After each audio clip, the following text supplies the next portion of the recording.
Hey, what's up? I'm Black Girl World Traveler. No, cut. Hey, what's up, y'all? This is Black Girl World Traveler, the podcast, and I'm back with another episode. Today, we're going to talk about depression and having depression while traveling. So, some of you may or may not know that I suffer from depression.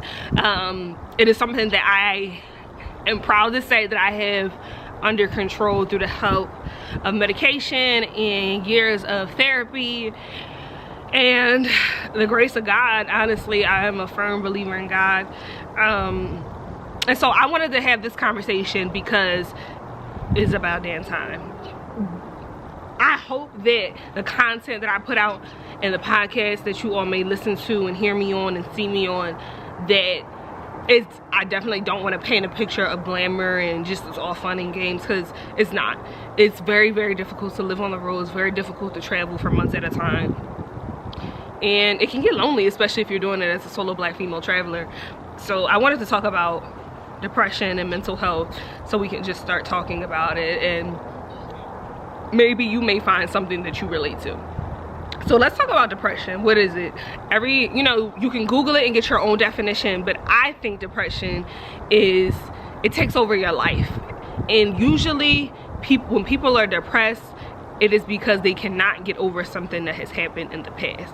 Something traumatic has happened to them or to me, and you kind of are stuck in that moment, or you can't rationalize that moment, what happened, why it happened, why wasn't anyone there to protect you, etc., etc., so forth and so on. And trauma can look like a lot of different things to a lot of different people, so I'm not gonna play the trauma Olympics and try to define it. There's no cookie cutter definition of trauma or a traumatic event. So if you feel like a wrong has been done to you and it's something that you can't get over, I would consider that trauma. And let's talk about symptoms. If you don't know, depression symptoms can look like anger, irritability, not wanting to get out of bed, hypersexuality, or the loss of libido. It can look like crying constantly, overthinking, not wanting to get out of bed, not wanting to shower, so foregoing hygiene. It can look like a lot of different things, but those are like some common symptoms of someone who is depressed. And I think for me, I was depressed for about, I want to say I was depressed for maybe like a good 7 years before I was diagnosed, before I actually started talking to someone about my depression. So I suffer from childhood depression. I hated my childhood, to be quite frank with you. I went through a lot of bullshit that I definitely should not have had to deal with.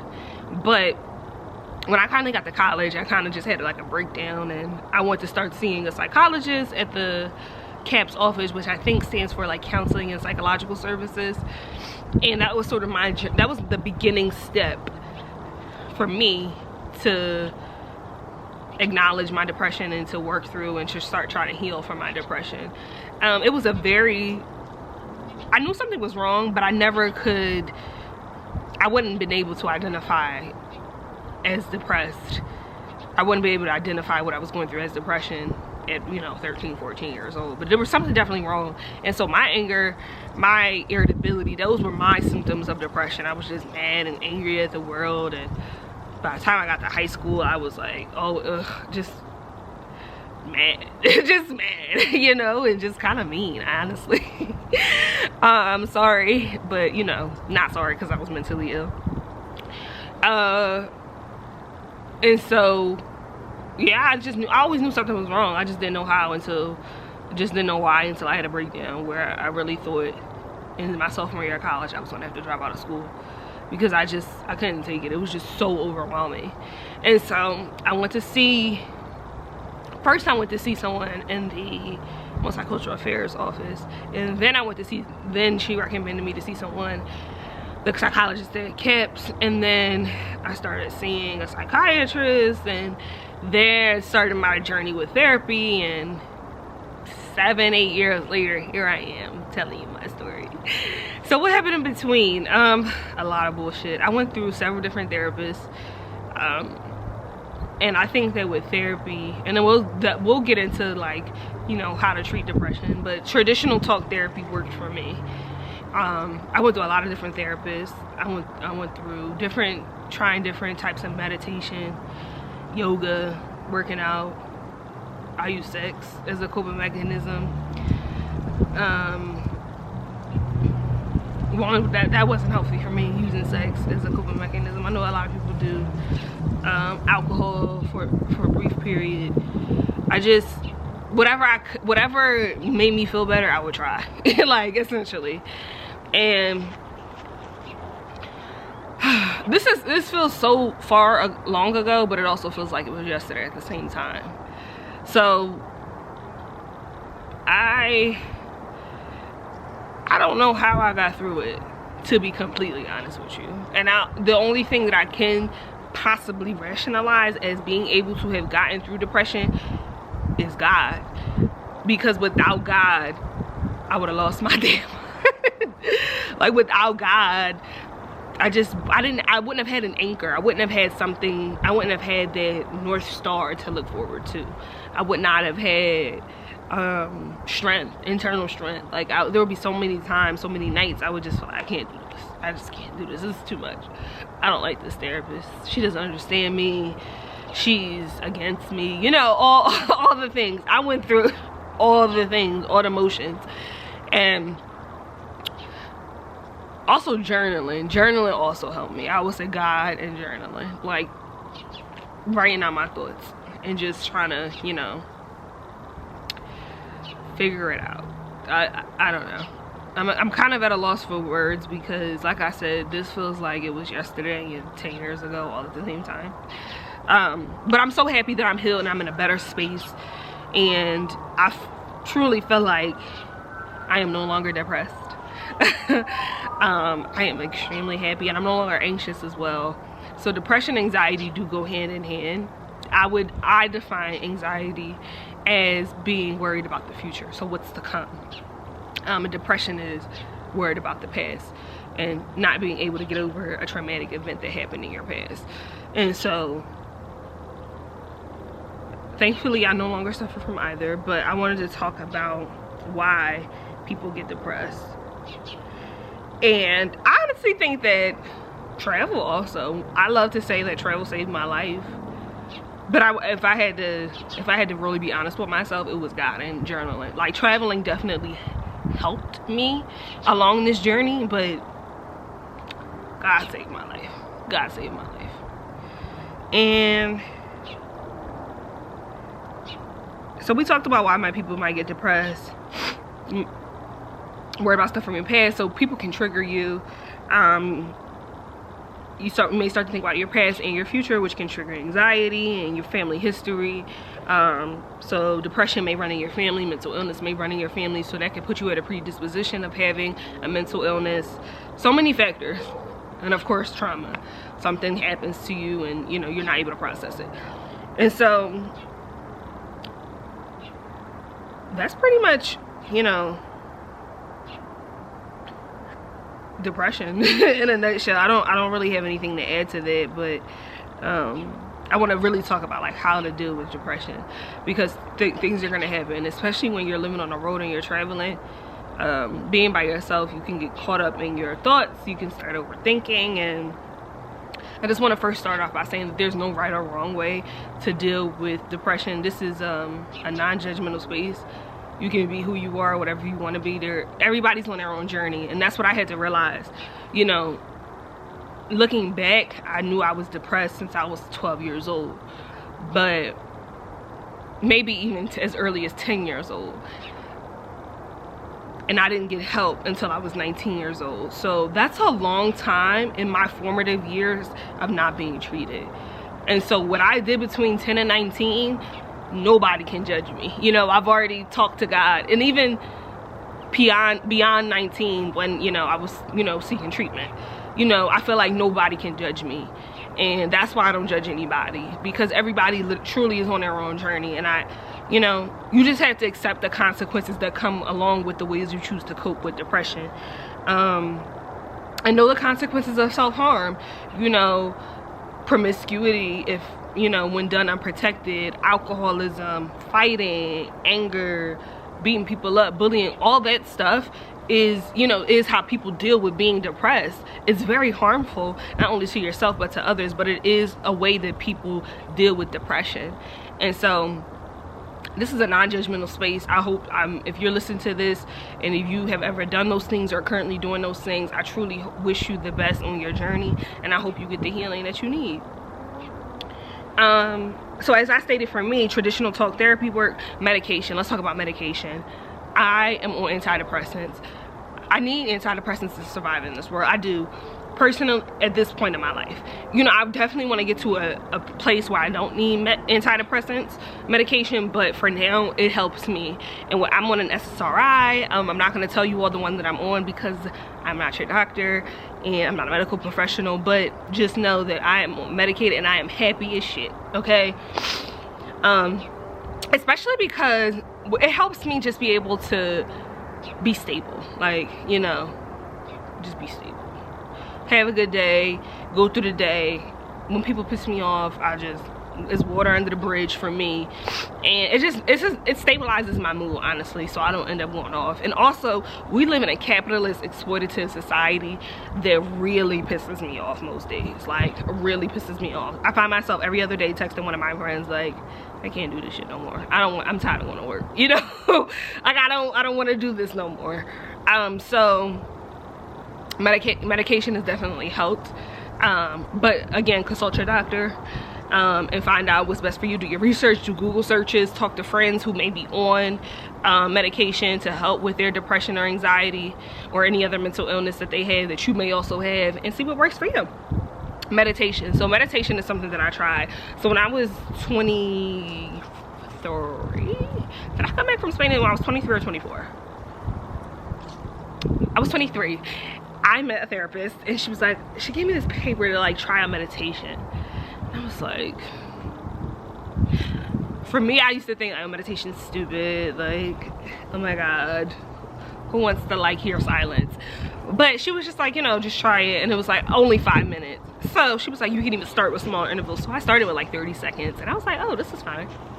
And then I started doing a minute and then 2 minutes. And then 5 minutes at that point was a little bit much for me. So I like cut it off at like 2 minutes. But I was like, okay, this is good.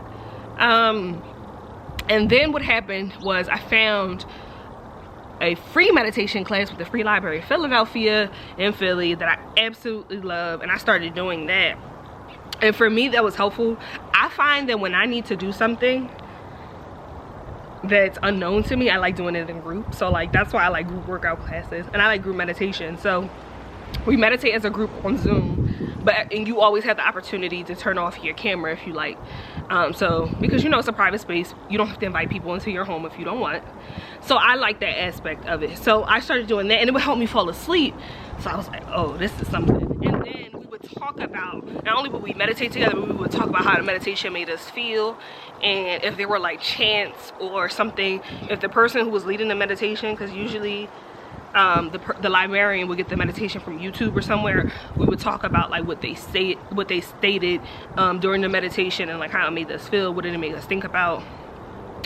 And one concept that I learned in meditation was becoming the observer. So that means when something is happening to you, before you react, before Shira reacts, Shira the person, Shira the observer can observe the situation. And I love this concept because I'm a Gemini. Shira the observer, who is within me, can observe the situation, take note of what's happening, and then Shira the person can respond. And that, when I heard that concept, I was like, oh wait, I don't have to like immediately respond. I don't have to immediately pop off. I don't have to immediately like clap back at someone who says something that was rude, because I spent so much of my life not responding to BS that I encountered. So when I learned the concept of the observer in meditation, that was life-changing for me, because now I could separate my emotions and how I felt when I encountered something that I didn't like versus Shira the observer. So this is emotional Shira, and I'll say the observer Shira. And so they both live within me. Right? Like, I'm still one person. So when I was able to do that, emotional observer or observer emotional, or all one, whatever, when I was able to separate the two, it was like, okay, I can deal with anything. And then after that, I started using that concept when I would come across people who would say mean things, or when I would face rejection and I didn't understand why, especially like in the travel space, constantly pitching myself. I didn't understand why. I didn't understand why I was being rejected. I was like, I'm so good, and you know, I'm a hard worker and whatever, yada yada yada. Shabby the observer would say, you know what, yes, you were rejected, but there's 10 other opportunities out there for you. And me as a person, Shira the person, is very logical, so that makes sense. So the observer helps bring out my more logical side. And don't get me wrong, being emotional is powerful. It is a beautiful thing. It is something that I think unfortunately gets weaponized a lot, especially people weaponize women's emotions against them, but we'll get into that topic another time. But emotions are a beautiful thing. But the observer helps me to use my emotions in more strategic ways. And so when I learned that concept, that was like 3 years ago, 3-4 years ago, something like that. That helped me tremendously. And I also say speaking my mind. So I feel like a big part of why I may have been so angry as a kid, or just, you know, had a bad attitude or whatever you want to call it, also hormones, right? But it was because I didn't feel like I could speak my mind. I didn't feel like I had safe spaces. And so as an adult, I would just be like, you know, I wasn't going for the bullshit. And now learning how to speak my mind has helped me so much more. And when I say speak my mind, I mean knowing when to speak my mind. And that's a skill that you have to learn, right? Because sometimes, you know, you just have diarrhea mouth and you say the first thing that comes to mind and you hurt someone's feelings. And when that person is someone you love, you know, it really makes you reflect, because of course you're not trying to hurt someone's feelings who you love, but you know, it just comes out like that sometimes. But I had to learn that everything that a person needs to hear, it doesn't have to come from me. But 2, don't disrespect me. Play with your kids, don't play with me. And I think that once I learned that, and once I learned that, I think what also went along with me helping to speak my mind, I hope I'm not rambling, was learning how to kick ass professionally. So at the same time I'm learning how to speak my mind and feel more comfortable expressing myself and standing up for myself, I'm taking kickboxing classes. I'm learning self-defense, and this is because I was a solo traveler and I needed to feel safe. When I was in Morocco, a man grabbed me, and I just, you know, I'm not afraid to fight a man, but I also know that I can't beat a grown man. You know, like, I'm realistic. And so back to speaking my mind. So I'm learning how to speak my mind, I'm learning how to kick ass. I think for me that was a game changer, because it's like, now, okay, now I can speak my mind, you can't beat my ass. And you know what? It worked. People stopped trying me. People stopped trying me, and I didn't have to kick any ass. I just had to start speaking my mind. And when you start speaking your mind and letting people know that they can't play with you, the first time they try you, they will stop. It was like an epiphany that I had. They will stop. And don't get me wrong, I still get tried, but very, very infrequently. Very, very, very infrequently do I get tried. But when I do, I will speak my mind. And I'm a Gemini. I believe in astrology, y'all. Geminis, we are known for mental stimulation. That's where we get all our power from, is mentally, and we use words like swords. We don't play. So speaking my mind and strategically speaking my mind has also helped me. I think also getting more vitamin D from the sun. I cannot live in a cold climate. I can't. I love the sun. I need the vitamin D. A lack of vitamin D contributes to depression. And when I got sick, I went to see a neurologist, and he ran a whole bunch of tests to see if I was deficient in anything, and one of those things was vitamin D. And he said, you know, get your supplements at a local drugstore and just take them. So that's what I've been doing ever since. I take vitamin D supplements. I purposely seek out warmer climates. Right now it's a little chilly in El Paso, but definitely not freezing cold. And where I ultimately will end up is in a warm climate. vitamin D, super important. Get your vitamin D levels checked when you go for your primary care checkups. Get you some supplements at your local grocery store. Ask your pharmacist or pharmacist tech where you can find them. Any brand will suffice. Vitamin D is important. Already talked about becoming an observer of the observers. I constantly ask myself questions. So part of the reason why I'm able to speak my mind now is because I'm constantly talking to myself, right? Like I said, I want to speak my mind, but I never want to hurt anyone's feelings, and I want to be strategic about what I say and to whom I say it to. And so I constantly am talking to myself. Questions that I ask myself are, what do I want? Am I happy? What will make me happy? And what am I really afraid of? So those questions, how many questions is that? That's 5 questions that I ask myself pretty regularly, and I would say if not every day, then every other day, to help guide me forward. What do I want? Why am I here? You know, I want to inspire people. That's why I'm here. I want to educate you. I want to make you laugh. Hopefully you can relate. And I want to encourage people to travel the world. That's what I want right now, here in this moment as I'm recording this podcast. What I want 15 minutes from now can be very different, and that's okay. But that's what I want right now in this moment. And in every situation where I feel like I'm unhappy, or even when I am happy, like, am I happy? Yeah. If I'm not, what do I want? And then I make a plan to go get it so I can become happy. And then what am I really afraid of? I always ask myself this, because fear, I think for a while, crippled me. Like I stated earlier on a previous podcast, I've had this podcast since 2019, and I finally feel like now I'm pushing forward. That's 3.5, almost 4 years later, and it's because I allow fear to cripple me. Like, you know, fear to put myself out there and share my story and being judged, and essentially that was the anxiety speaking, worried about the future, right? Creating scenarios that hadn't happened yet, that weren't rooted in fact.